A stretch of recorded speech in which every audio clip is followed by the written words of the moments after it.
नमस्कार मंडळी, शुभ सकाळ. सर्वांना स्वामी प्रकट दिनाच्या खूप साऱ्या शुभेच्छा. स्वामी तुमच्या सगळ्या इच्छा, आकांक्षा, मनोकामना पूर्ण करो ही स्वामींच्या चरणी प्रार्थना. मी रूपगंधा वाळुंज आजपासून स्वामी इसेन्शियल नावाचं नवीन यूट्यूब चॅनल चालू करत आहे. त्यामध्ये तुम्हाला स्वामी पूजेसाठी लागणाऱ्या सर्व वस्तू आणि श्री महालक्ष्मी पूजेसाठी लागणाऱ्या सर्व वस्तू या आपल्या चॅनलवर मिळतील आणि त्या घरपोच पाठवल्या जातील. त्यामुळे सर्व स्वामी भक्तांनी त्याचा संधीचा फायदा घ्यावा आणि लाभ उचलावा हीच प्रार्थना. विश्वाचे उद्धार करणारे कार्य करणारे श्री स्वामी समर्थ हे एक तेजस्वी पैलूचे महासंत होते.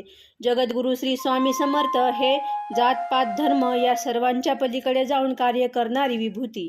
तिचे अस्तित्व कोणत्या ना कोणत्या रूपात आजही समस्त लोकांना जाणवते. जळी स्थळी काष्टी पाषाणी सर्वत्र स्वामींचा संचार आहे. ही दृढ भावना मनात धरून सर्व संकटावर मात करणारा आपला आधारस्तंभ म्हणजे स्वामी आहेत, जो आपल्या कार्यात आपल्याला मदत करणार आहेत. या भावनेने स्वामींवर निस्सीम श्रद्धा असणारे भक्तगण ह्या अखिल विश्वामध्ये आढळतात. तरीही स्वामींचा परिचय सर्वामुखी व्हायला हवा असे मला वाटते. म्हणून हे स्वामी कार्य आजपासून मी सुरू करत आहे. श्री स्वामी समर्थांचा भक्तगण अफाट आहे. त्यांचे अवतार कार्य अक्कलकोट येथे झाले. या ठिकाणी 22 वर्ष त्यांनी हजारो मुमुक्षुकांच्या मनोकामना पूर्ण केल्या आहेत. आपल्या चमत्कारांच्या द्वारे ईश्वर शक्तीची जाणीव त्यांनी लोकजनांना करून दिली. त्या काळात भक्ती मार्गाने समाजाची विस्कटलेली घडी पूर्ववत बसविण्याचे महान कार्य स्वामींनी केले. आपल्या भक्तांना आत्मानंदाची अनुभूती दिली. सद्धर्म, सुसंस्कृती आणि भक्तिभावाची मंगल पताका फडकवली. आपल्या तेजस्वी अनंत लीलांनी त्यांनी दुष्टांना सुष्ट बनवले, दुर्जनांना सज्जन केले, ढोंगी लोकांचे ढोंग उघडकीस आणले. ईश्वर निष्ठावान भक्तांच्या ते नेहमीच मदतीला धावून येतात. त्यांच्या भक्तीचा महिमा हा आगाध आहे. श्री स्वामी समर्थ या 6 अक्षरी मंत्राचे सामर्थ्य अलौकिक आहे. या मंत्राची माहिती सर्वांना होण्यासाठी श्री स्वामी समर्थ उपासना या छोटे खानी आणि श्री स्वामी समर्थ इसेन्शियल या उद्योगाची सुरुवात करत आहे. श्री स्वामी समर्थांनी मला याची बुद्धी दिली आहे. स्वामी भक्तीचा प्रचार आणि प्रसारात आपल्या हातून निदान खारीचा तरी वाटा उचलला जावा या निर्लेप सद्हेतूने हे कार्य मी सुरू करत आहे. भक्तजनांनी याचा जरूर लाभ घ्यावा. आपल्या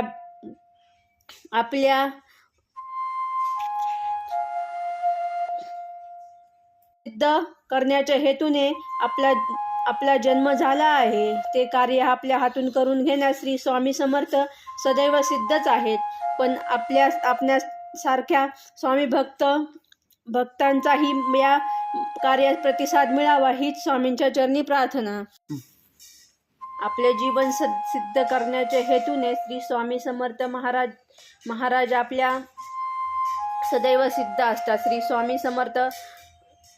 स्वामी समर्थ सेवेचा लाभ आपल्या सर्वांनाही मिळावा ही स्वामींच्या चरणी प्रार्थना. अजाणतेपणी झालेल्या गोष्टींचे पापक्षालन केले असता भगवंताची कृपा होते. देवा तुची एक ना कोणी दुसरा, जाणून घे माझ्या मनीचे भाव, जे तुझे आहे ते तुझ्याच पाशी अर्पण. श्री स्वामी समर्थार्पणमस्तु. शुभम भवतु. ओम श्री सद्गुरु अक्कलकोट निवासी राजाधिराज योगीराज परब्रह्म सच्चिदानंद भक्त प्रतिपालक श्री वल्लभ विजय दत्त गुरुदेव दत्त समर्थ. श्री स्वामी समर्थ महाराजांचा असा हा जयघोष असे हजारो भक्त करत असतात. श्री स्वामी समर्थांचे महान कार्य सर्वांना कळावे म्हणून मी हा नवीन उद्योग सुरू करत आहे आणि त्यात स्वामींची सेवा आणि स्वामी सेवेसाठी लागणारे सर्व साहित्य आपल्याकडे उपलब्ध होईल. श्री स्वामी समर्थ हे परमात्मा असून त्यांच्या भक्तीतून आपण आपोआप सेवाभावाकडे वळतो. श्री स्वामी समर्थांच्या सांगण्याप्रमाणे अनन्य भक्तिभावाने जो कोणी सेवा करीन त्याचा सर्व प्रकारचा योगक्षेम मी करीन. भिऊ नकोस, मी तुझ्या पाठीशी आहे, असे सांगून भक्तांना अभय देणारे थोर संत विभूती म्हणजेच श्री स्वामी समर्थ होय. देवादीन मी पदरी धरा, कलियुगी श्री दत्तात्रय अवतार तुमचा खरा.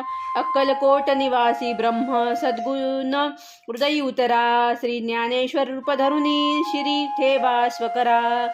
या भंग काव्य पंक्तीप्रमाणे श्री स्वामी समर्थांचे महात्म्य आणि त्यांचे चरित्र अनेकांनी अनेक प्रकारे रंगवले असले त्याचा अधिक विचार करावा तर त्यांचे अनंत नवे पैलू आपल्या लक्षात येतात. आपली मती खरोखरच कुंठित होऊन जाते. सूर्याचे किरण जसे मोजता येत नाहीत, सागरांच्या लाटांची जशी मोजदाद करता येत नाही, त्याचप्रमाणे या प्रज्ञापुरीच्या सूर्याच्या चंद्राचा थांगच लागत नाही. श्री स्वामी समर्थ म्हणजे दत्तांचा अवतार, तसेच श्री नृसिंह सरस्वतीचा पुढचा अवतार म्हणजे अक्कलकोट स्वामी होय. आज स्वामींच्या प्रकट दिनानिमित्त ही कथा मी तुम्हाला सांगत आहे. कर्दळीच्या वनात श्री नृसिंह सरस्वती अदृश्य झाले. श्रीशैल यात्रेच्या वेळी ते श्रीशैल पर्वताच्या निसर्गरम्य परिसरात समाधी अवस्थेत राहिले. ते खूप मोठे योगी होते, त्यामुळे 300 वर्षे समाधी अवस्थेत राहिले. या काळामध्ये त्यांच्या शरीराभोवती प्रचंड मोठे मुंग्यांचे वारूळ तयार झाले. एके दिवशी त्या कर्दळी वनात एक लाकडे तोडायला गेला आणि लाकडे तोडता चुकून त्याचा कुऱ्हाडीचा घाव त्या वारुळावर बसला. त्याचबरोबर श्री गुरूंनी समाधी भंग पावली. कुऱ्हाडीचा धाव बसल्याने त्यांच्या मांडीला जखम झाली, पण ते रागावले नाहीत किंवा त्यांनी त्या लाकूड तोड्याला शापही दिला नाही. इतके स्वामी भक्तांविषयी मायाळू आहेत. ते उठले, कर्दळी वनातून बाहेर आले. तसेच चालत चालत ते बंगालमध्ये गेले. गंगा नदीच्या तीराने हरिद्वार, केदारेश्वर ही ठिकाणे पाहत उत्तर प्रदेशातून खाली दक्षिणेकडे आले. गोदावरीच्या किनारी ते अनेक वर्षे राहिले. पुढे पंढरपूर, बेगमपूर, मोहोळ व सोलापूर असे फिरत फिरत शेवटी अक्कलकोटला आले. त्या ठिकाणी ते सुमारे 30 वर्षे राहिले. अनेक चमत्कार या काळात त्यांनी केले, पण ते चमत्कार त्यांनी लोकांनी भक्ती मार्गाला लागावं म्हणून केले होते. उगाच नमस्कारासाठी चमत्कार करणे त्यांना पसंत नव्हते. ज्यांना सिद्धी प्राप्त झाली आहे असे लोक महाराजांकडे येत. अशा लोकांना महाराज सिद्धी सोडण्याचा उपदेश देत. त्यांच्या भोवतीचा भक्तगण खूप मोठ्या संख्येने वाढत होता. परिसराला जणू भक्तीचा अफाट महापूर आला होता. इतकी त्यांची कीर्ती सर्वदूर पसरत चालली होती. समर्थ असे हे स्वामी समर्थ प्रकट झाले आणि त्याच्यानंतर ते 30 वर्ष अक्कलकोटमध्ये राहिले आणि सर्व भक्तांना भक्ती मार्गाला लावले. आणि आज आपण पूर्ण जगभर श्री स्वामी